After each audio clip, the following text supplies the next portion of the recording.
जय श्रीराम ही घोषणा ऐकताच आपल्या हृदयात भक्ती ऊर्जेची एक नवी लहर उमटते. आज आपण सर्वजण एकत्र आलो आहोत केवळ नाट्यप्रयोग पाहण्यासाठी नव्हे, तर श्रीरामांच्या आदर्शाच्या, त्यांच्या मूल्यांचा आणि त्यांच्या जीवनातील प्रेरणेचा अनुभव घेण्यासाठी.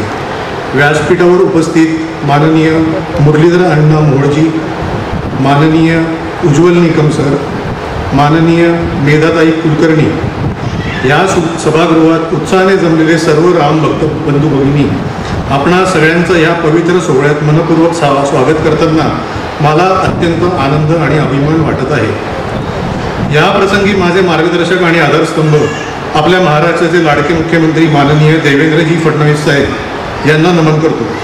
त्यांच्या आशीर्वादाशिवाय हा कार्यक्रम शक्य झाला नसता। एप्रिलमध्ये झालेल्या राम सीता स्वयंवर या कार्यक्रमात देवेंद्रजींच्या समोर मला 2 शब्द बोलायला मिळाले होते। त्यावेळेला मी आयुष्यातले बरेच गुण देवेंद्रजींनी प्रभू श्री राम यांच्याकडूनच घेतले आहेत असं म्हणालो होतो। ह्या रामलीला कार्यक्रमात पण मला प्रत्येक पावलामध्ये त्यांचं मार्गदर्शन मिळालं आहे व त्याच्याबद्दल त्यांचे मी मनापासून आभार मानतो। आज आपण सर्व श्री रामांच्या जीवनावर आधारित या महान रामलीलेचं साक्षीदार होत आहोत। रामायण ही केवळ एक कथा नाही, ती आहे आदर्श जीवनाची दिशा दाखवणारी गाथा। श्रीराम हे केवळ राजा नव्हते, ते एक आदर्श पुत्र, कर्तव्यनिष्ठ राजा, प्रेमळ पती आणि सत्याचा मार्ग न सोडणारे मानव होते। त्यांनी आपल्याला शिकवलं की संकट कितीही मोठं असो, पण जर आपण सत्य, धैर्य आणि धर्म या मूल्यांवर ठाम राहिलो तर विजय नक्कीच आपलाच असतो। आजच्या काळात जेव्हा समाजात अधर्म आणि स्वार्थ वाढत चालला आहे, तेव्हा रामायण आपल्याला आठवण करून देतं की खरी शक्ती तलवारीत नसते तर सत्य आणि संयमात असते। रामांनी रावणावर विजय मिळवला, पण त्यांचा खरा विजय त्यांच्या स्वभावावरच्या नियंत्रणात होता। आपणही आपल्या आयुष्यातील रावणांना म्हणजे राग, द्वेष, मत्सर आणि अन्याय यांना जाळायला हवं। त्या प्रत्येक दसऱ्याला आपण आपल्या आतल्या वाईट गुणांवर विजय मिळवूया आणि श्रीरामांच्या मार्गावर चालूया। मित्रांनो, रामलीला हा केवळ एक नाट्यप्रयोग नाही, ती आहे संस्कृती, ती आहे प्रेरणा आणि ती आहे आपल्याला एकत्र असणारी शक्ती। चला आपण सर्वजण मिळून श्रीरामांच्या आदर्शानुसार वागण्याचा संकल्प करूया, सत्य बोलूया, कर्तव्य पार पाडूया आणि समाजात प्रेम व शांतता निर्माण करूया। जय हिंद, जय महाराष्ट्र, जय श्रीराम, जय शंकर। आज आपण या ठिकाणी रामलीला दर्शन घडवण्याचा प्रयत्न केलेला आहे पुणेकरांना खास करून, त्यामुळे तुमचा काय उद्देश आहे? पुण्यामध्ये पहिल्यांदी दिल्लीची रामलीला आज आम्ही आयोजित केलेली आहे। त्याच्यातनं सनातन धर्म पसरवण्याचा आणि एक पुढच्या पिढीला एक आपल्या सनातन धर्माचा आणि रामायणाचा एक नॉलेज मिळावं ही आमची त्याच्या मागची भावना आहे। या नवीन पिढीला आपण यामधून काय देण्याचा प्रयत्न करत आहात? नवीन पिढी आपलं जे जुन्या पुरातन जे सनातन धर्म आहे ती विसरत चाललेली आहे। नवीन एक ॲडव्हान्स सगळ्या टेक्नॉलॉजी आणि सायन्समुळे, त्याच्यामुळे आपण त्यांना कायम जागृत ठेवलं पाहिजे आपल्या संस्कृतीबद्दल, ही आमची त्याच्या मागची भावना आहे। यासोबत आपण पुढे अशाच कार्यक्रमाचं आयोजन करणार आहात का? मागच्या एप्रिलमध्ये महाराष्ट्राचे लाडके मुख्यमंत्री माननीय देवेंद्रजी फडणवीस साहेब हे आमच्या राम सीता स्वयंवर ह्या कार्यक्रमाला आले होते।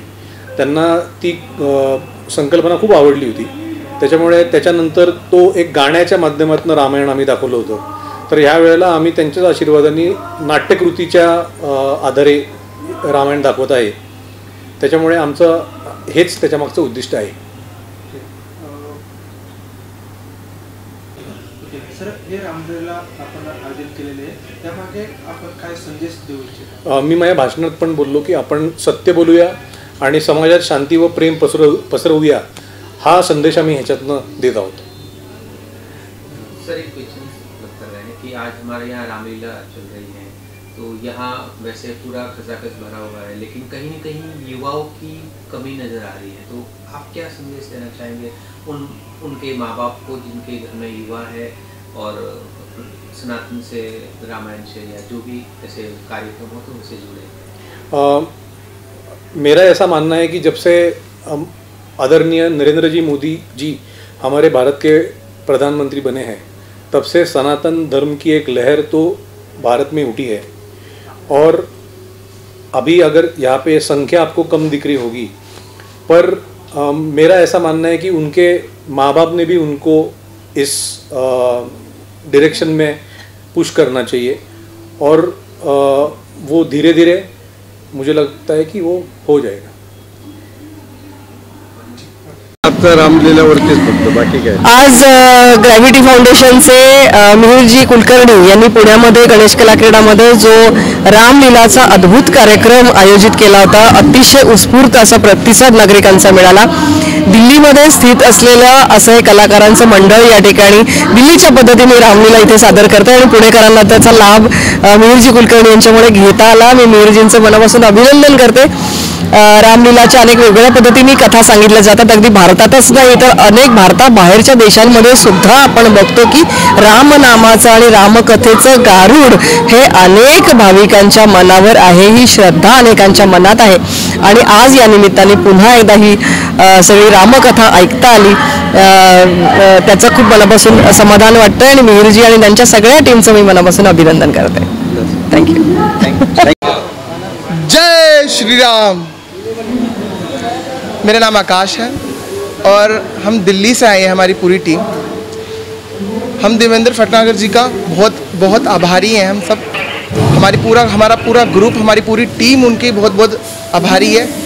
और मिहिर कुलकर्णी जी की भी बहुत ज़्यादा आभारी हैं क्योंकि उन्होंने हमें इतना अच्छा अवसर दिया कि हम महाराष्ट्र आके ये परफॉर्मेंस दिखा पाए. उनको हम अपने अंदर के सभी कलाकारों को दिखा पाए और उनको ये अनुभव करा सके कि रामायण का असली रूप क्या है.